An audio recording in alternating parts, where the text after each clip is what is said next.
Well, hello, dear viewer. 'Tis Unclejona here again, sailing the seas of beer, so you guys don't have to, and hopefully I'll entertain you along the way. Um, we're doing another beer from the Collab Fest, which is a Beer 52 jobby, but unfortunately lacking once again in an article. Um, yeah, they're doing loads of articles about nonsense, sometimes not even beer related, and not doing what they should be doing and giving us good, honest reviews of beers to help someone like me. Um, and that will help you too. Anyway, hopefully it'll be a good one. We have got this beer today. This is called the Great Rossmundo. Um, and as you can probably tell from the label, it is by Büro, who I believe, I don't know where they're from. They're from that one of those weird things. I think this one's a German kind of connection. Artwork by Yeye Weller, Prost, but the collaboration bit is Full Circle Brewing. When you skirt round the label, ignore that because that's ridiculous. 3.4, Jesus. I can piss stronger than that. But yeah, look here. It says brewed and canned at Full Circle Brewing, NE6, which is up in near Newcastle. Newcastle, man. Why, aye, spooky man. Introducing the Great Rossmundo, hazy pale, inspired by Full Circle's lead brewer Ross, former junior Magic champion. He can make, like me, the beers disappear. Bursting with Cascade, Simcoe, and Amarillo. Yep, pretty classic. This delightful brew delivers spellbinding balance of citrus, pine, and floral. And if we go back to the front, no, it says the hops up there. You, you either love Bureau or hate them. I have gone through liking them, not really liking them, and then actually kind of getting used to them once again, which is, absolutely fantastic. Um, the Great Rossmundo. It has even got, this is really bizarre, it's got a black top, but a silver body, which means it's a silver bottom too. Um, right, this has been in the fridge, chilling out uh, for a few days. I put them in there at the weekend, I think. So it's been in there a while. And it's a hazy beer, 3.4%. That's just, I didn't know they made beers so weak. Although, dear viewer, when you have the table beer style, which is based on traditional beer, when they brewed beer because the water was dangerous to drink in the Middle Ages, it was a lot lighter than that. It was like 2%, 1.5. Rarely was it as high. I mean, you did get beers, and they made, the monks and stuff brewed beers, and they were a bit stronger for the abbey. But yeah, your normal person would just drink beer, and it would be like one and a bit percent. So yeah, not too bad. But when you're paying £3.50 or whatever it is a can, I can't remember how much a can from Beer 52 is, but yeah, 3.4. Jesus. Okay, Finger's Head, lovely, fluffy, white, pure as the driven bloomin' snow. Combination is pretty good too. The colour is nice, a little bit of haze to that bad boy. So this is a hazy pale. 3. I can't get over it. 3.4%, ridiculous. Anyway, I am going to cause a magic trick and make this beer disappear. But,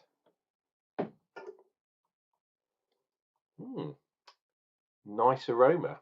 It's got the Simcoe thing going on.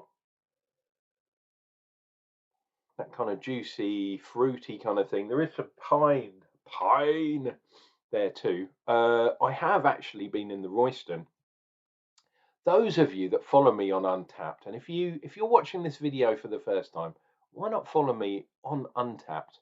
Jonna is my name. But if you look at the Royston pub in Broadstairs, I am the top reviewer of that pub. So that's another way to find me.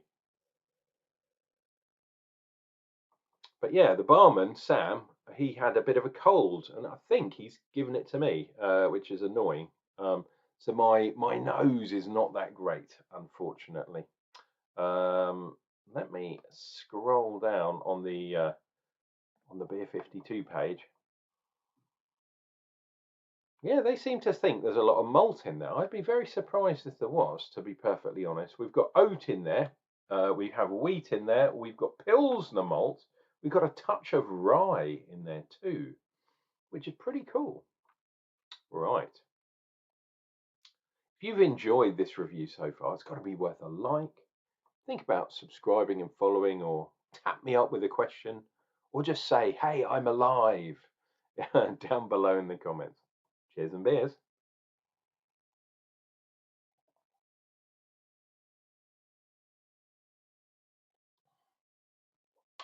Wow, lovely and fizzy. Really nice and crisp and clean, actually. Wow, that is so not hoppy. It's interesting. It's like hop water.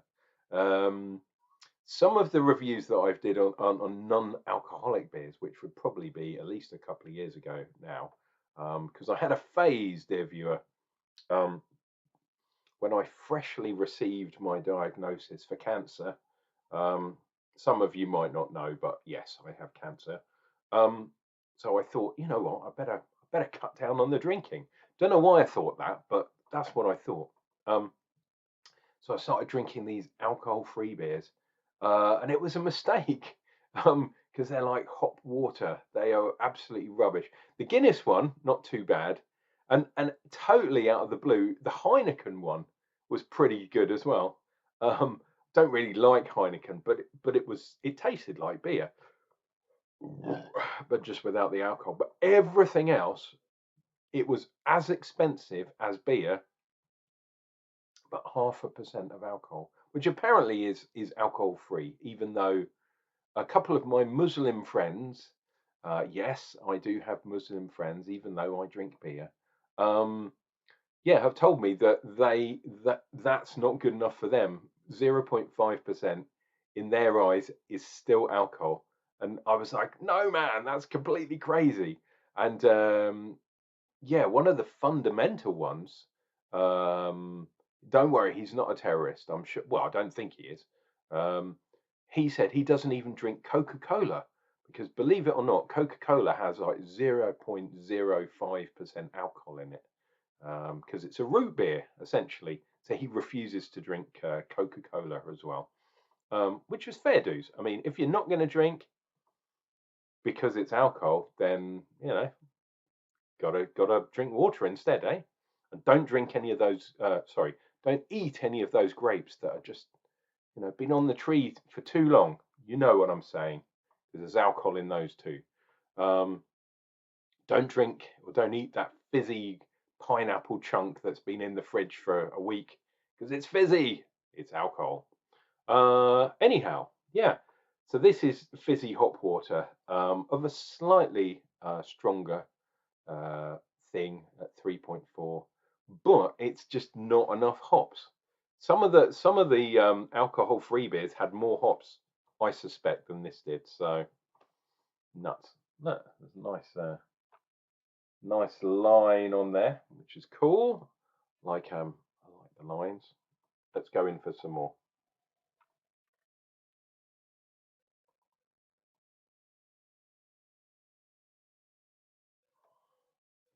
Okay, so the carbonation is what hits you straight away. Gives the impression of bitterness too. Now I've had this before where a slightly less bitter beer, like lagers tend to be, but some pale ales as well, like this one. If you up the carbonation a bit, you get that carbonation burn. It kind of fools you into thinking it's more bitter, and obviously more bitterness, it means more hops, and that's what's lacking, in my humble opinion, in this beer. Um, the creaminess kind of doesn't do them any favors either. So the modern style of having like oats and wheat, which nearly all pale ales and all session IPAs and all normal IPAs tend to have, um, that creaminess offsets the hops. I know it tries to merge them together, but because it's so creamy instead of hoppy, it takes away the hoppy nature of hops. So if you haven't put so many in, it doesn't taste so good. The beer itself is fine. It's just a very weak, not very hoppy, supposedly hazy beer. Um, yeah, not my thing really at all. Weirdly enough, I was in the Royston earlier on today, and I had a who was it? It was an Anspach and Hob Day in collaboration with someone, Stone Bridge or Stone Wall, not just Stone Wall. That gay beer? I don't know. But yeah, it was a collaboration, and it was an ESB, an extra special bitter, 6.5%, I think it was, or something around that, over 6%. And it was a bitter, but it had a shed load of hops in it. It was very heavily hopped with modern style hops. It was interesting to have a kind of strongish, I mean, 6.5, reasonably strong, pint of bitter, an extra special bitter, and but with loads of modern hops on the top. It was just like, this is really weird. It was actually not bad. Did quite like it. And those of you, I do know a few of you follow me on Untapped. Have a look and see what that beer was. It had quite a long name, but it was Anspach and Hob Day with Stony Bridge or something like that. Yeah, look out for that one because it's slightly different. But alas, coming back to this beer, it's different in not such a good way because it's just it's just a weak beer that's not that hoppy. Hey, that's what you want to have. Fantastic. If you're driving, for example, and you want a nice light beer, 3.4, yeah, that will do fine. I would be very surprised if you can find this beer anywhere apart from in the Beer 52 box. Unfortunately, that's what Büro tend to do. I strongly believe that they are connected, joined at the hip with Beer 52, actually. It's one of those breweries that you don't really see otherwise. Um, hey, what can I say? Anyway, let's finish this beer off. I've been jabbering on about beers that aren't the one in my hand, so let me finish this off and I'll let you get on your way.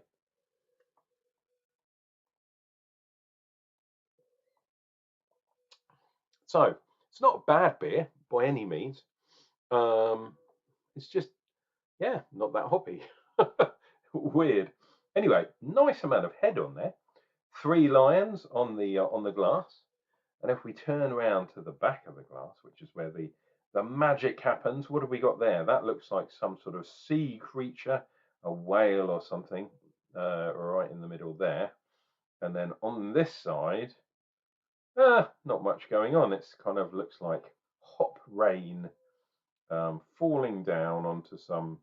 Oh, that looks a bit like Nessie. You see that? This is neck, and then the body's here. Could be. Who knows what Uncle John is talking about? But there we go. There's the beer review for today. The Great Rossmundo. Um, Büro and Full Circle. This has been Jonah talking nonsense as usual. But it's all in good fun. I hope you understand. It's all for your entertainment. And hopefully I have entertained you. And if so, don't panic because I will be back for another beer review and that's coming up real soon.